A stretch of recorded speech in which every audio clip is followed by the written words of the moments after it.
আসসালামু আলাইকুম। আবারও চলে এলাম নতুন আরেকটা ভিডিও নিয়ে। আজ আমি করে দেখাবো মজাদার সবজি পাকোড়া।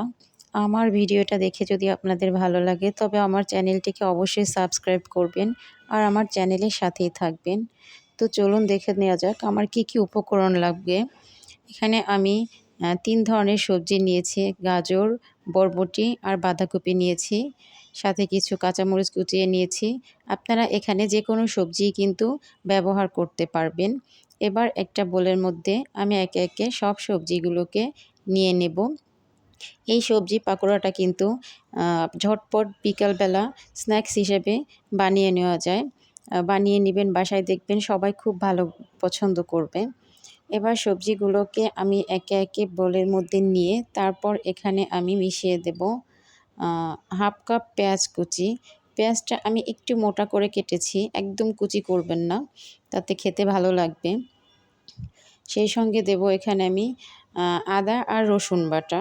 এখানে আমি হাফ চা চামচ আদা বাটা আর হাফ চা চামচ রসুন বাটা অ্যাড করে দেব। এবার সেই সাথে এখানে দিয়ে দেব হাফ চা চামচ হলুদ গুঁড়ো আর মরিচের গুঁড়ো। ঝালটা আপনারা আপনাদের টেস্ট অনুযায়ী বাড়িয়ে বা কমিয়ে নিয়ে নেবেন।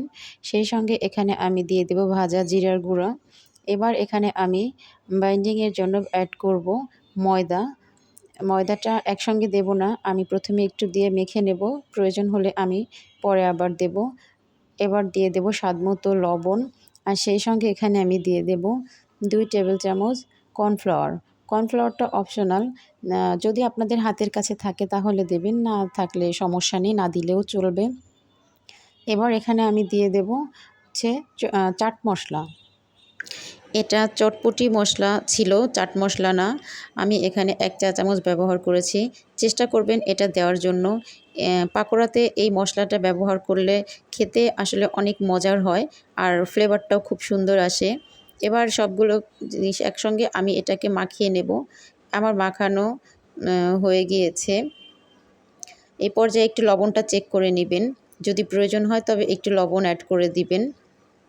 তারপর এখন আমি এটাকে ভেজে নেব, ভাজার পালা।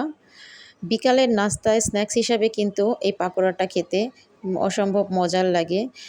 এবার আমি একটা কড়াইয়ে তেল ঢেলে দিলাম। তেলটা গরম হয়ে আসলে এখানে আমি পাকোড়াগুলোকে একে একে করে দিয়ে দেব।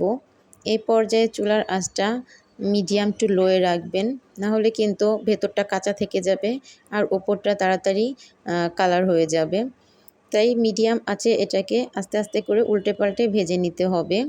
আমার চ্যানেলের নতুন ভিডিওগুলো সবার আগে পেতে অবশ্যই পাশে থাকা বেল বাটনটি প্রেস করে রাখবেন, তাহলে সবার আগে নোটিফিকেশনটা পেয়ে যাবেন। এবার আমি একে একে সবগুলো পাকোড়া এখানে দিয়ে তারপরে আস্তে আস্তে করে উল্টে পাল্টে আমি ভেজে নেব। এটাকে আমি সুন্দর একটা গোল্ডেন ব্রাউন কালার হওয়া পর্যন্ত ভেজে নেব।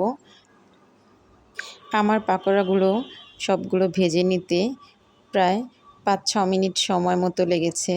আপনাদের হয়তো একটু কম বেশি লাগতে পারে, চুলার আঁচের উপরে এটা ডিপেন্ড করে। আমার পাকোড়াগুলো কিন্তু সুন্দর গোল্ডেন কালার হয়ে গিয়েছে। এবার আমি গ্যাসটা অফ করে চুলা থেকে নামিয়ে আপনাদেরকে সার্ভ করে তারপরে ফিরে আসছি।